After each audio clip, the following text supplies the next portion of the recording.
Hey, hi, and welcome. All right, so I'm in the boat. I'm going to give a little tip for people who are new to, you just bought a boat and you want to fix it up. This is probably a tip. This is my second boat, so I'm telling you from two boats experience. 4 months of living on this boat, although that was like a decade ago. The boat's bought and paid for, that's why I still have it. It's very hard to recoup the money out of a boat. I'll just tell you that. So whatever you're going to put into it, if you're thinking of moving up in a boat. Okay, your first boat, don't put a lot into it. What I would recommend, you buy a boat, let's say you got a budget. Okay, here's what everybody does. They budget for the boat and to get it home or to get it to where they're going to keep it. And they don't budget for marina fees. They don't budget for, first off, wherever you plan to keep the boat, that's the first thing you need to know is where am I keeping the boat? Because if you can keep it in your driveway, you think it's all good, and then all of a sudden you get a neighbor come over one day. Hey, how you doing? That's a nice boat you there. How long's that going to be in your driveway for? Well, I can't fit it into the garage. It's going to stay there until, oh, well, you see, the Tenants Association says it's an eyesore. So then you've got a war on your hand. Then you're all panicked because you got to find a place to put it. Clear things with your neighbor. It's different up here in the country. Like, I don't have to worry about it because, it doesn't cost me anything to keep it here. But I know people in the city. Some people they're just like that. Some people are just, and I've talked to so many people living at a yacht club. Trust me, I've heard it all.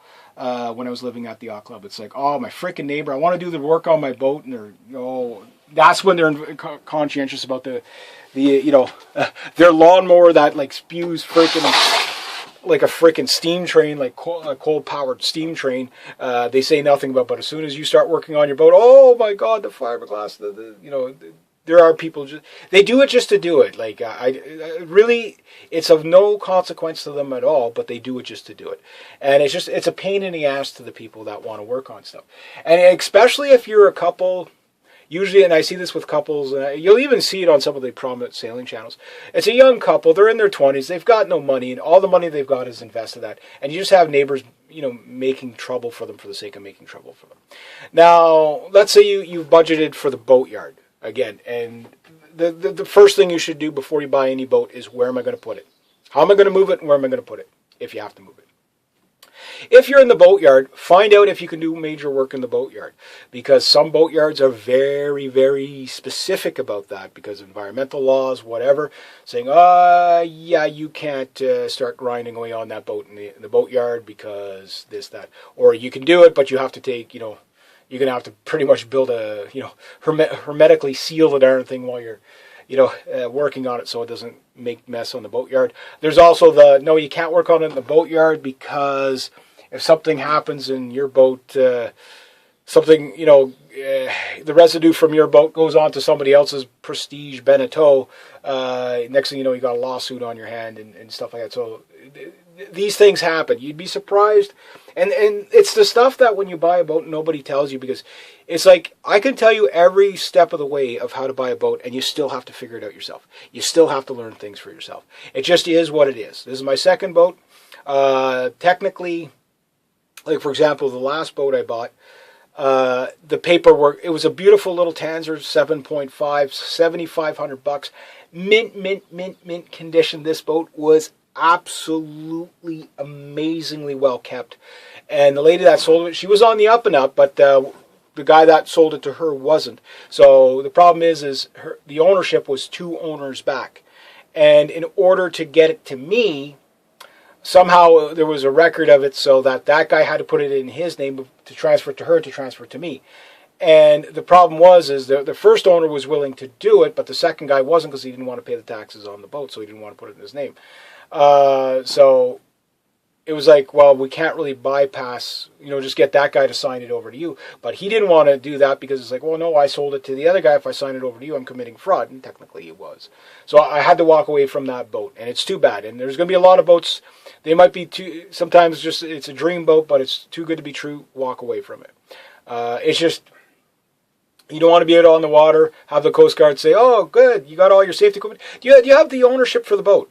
And you'll be like, no, I never transferred it over. Oh, well, that's kind of illegal. You know what I mean? Depending on where you are, too, whether they enforce it or not, even if you try to explain your way. Sometimes you get away with it once or twice, but, judges, lawyers, and what do you call it? Coast Guard guys have to take holidays in faraway places, and they got to get the money somewhere, right? So don't be the person that's funding that, if you know what I mean, through fines and stuff. Other thing is that when you get your first boat or your second boat or whatever, what are you going to do with it? Like, is this a temporary boat? Like, this is a 26-footer. I see myself on a 30-footer, 35, 40-foot, but the yacht club I was staying at, really 26 is about as practical as you can get. It's bigger. It's big enough. Like I said, I got 6-foot standing room. Hughes 26 is perfect for that. It is a racer cruiser. Technically, they call everything a racer cruiser, but it is more of a cruiser than anything. So for racing, I can do it, but I'm never going to win a race with this thing. It's just way too slow. You never know. Against other, even with the performance handicap, you never know. Anything's possible, but you're not buying it for that.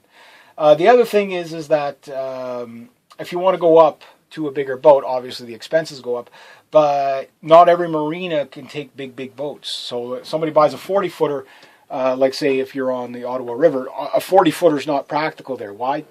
You got a 6-foot keel, so you could sail. You can't sail. You could sail in the early spring when the water's high, but late summer you're going to be grounding out everywhere. So 26 is really practical. 30-footers, there are practical 30-foot, but practicality starts leaving after. Big boats need big water. It's that simple. So are you going to be keeping this boat for a long time? If so, invest a little in it. Are you going to be moving up in the short future? Maybe don't invest so much in it. Just keep it in good shape and keep it cheap, and just to use it the way it is. And a lot of people don't consider that. The biggest problem is they buy a boat, and the first thing they go is that we're going to do all the interior and the cushions and everything like that, and that's great. But does it need anything mechanical first? Is the engine tip top? Is there problems? My engine, I don't know. It's not sucking up water. I don't think it's the impeller. I think I'm going to be working on that today. But things like that, you want to get all that before you start working on new cushions and new railings and all the cosmetics. Do the cosmetic stuff last. Always do the Burnhams, Leakums, and Sinkums first. Other things to keep in mind is your timeline. If you get a boat, and I see these people buying these dollar boats. I don't know how you get them for $1. I think what it is it's a free boat, but to transfer it to your name costs you $1. Or $2 or something like that. These boats are all over. They're in boat yards all over the place. A lot of them are so bad, they're so far gone that they've just been basically abandoned. But some of them, they're neglected. They need massive repairs, but there's for $1. If you put $5,000 into it, you've quadrupled your money if you're willing to put the work in. So there are boats out there like that. Some of these boats are not worth the hassle, even if you get them for free. It's like a white elephant. You're going to throw a lot of money at a brand new boat. You're going to throw a lot of money even at a really well-kept used boat. But a boat that has been neglected, you're going to throw a ton of money at it. You'd be better off to buy the middle boat that's been better kept. Yeah, so there's little things like that. So let's say you get a boat and it's really rough and you're going to have to do a lot of work. Well, don't plan on putting that boat on the water. If you're on a tight budget, don't stress yourself with trying to put it on the water in the first year. You'll have fun working on it and whatever. If it's able to sail in the first year, if it's good enough to sail it, just sail it the way it is and just enjoy it. If it's the opposite, where it's like, no, this is going to need a lot of work, don't stress yourself out by, we want to have the boat launched by this date. Well, you don't know how long it's going to take you to do this or do that, or wait for supplies, or just getting the know-how how to do stuff, or getting people to do it for you. Finish the job, then plan the launch. It's so much less stress than that. But there's some people, because they just want to, I need to have the boat in the water like next Wednesday. I have to have it in the water in 2 months. I have to do this. Buy the boat this season, put it in the water next season. Do the work on it if you need to do work on it. If it's a boat that doesn't need any work, okay, buy the boat. Don't put a cent into it. Just use it the way it is, as long as it's safe enough and the marine surveyor says it's safe enough to use. Use it exactly the way it is. Yeah, it'll look a little crappy the first season, but I can guarantee you, after you've been staying on the boat a couple of months, or every weekend for a summer, that type of thing, or a couple of nights a week, you just go out for a sail, you'll know, oh, geez, this thing is fantastic, but geez, that's just really bugging me over there. It really needs to fix that. Oh, the depth sounder doesn't work. Oh, the radio doesn't work. Okay, I really need that. The lines are good, but I think it's time to replace the lines. Oh, my snatch blocks are, the stuff that you're going to notice when you're using the boat. And that's the stuff you replace first. Anything, particularly that pertains to safety, burnums, leakums, or sinkums, take care of that first.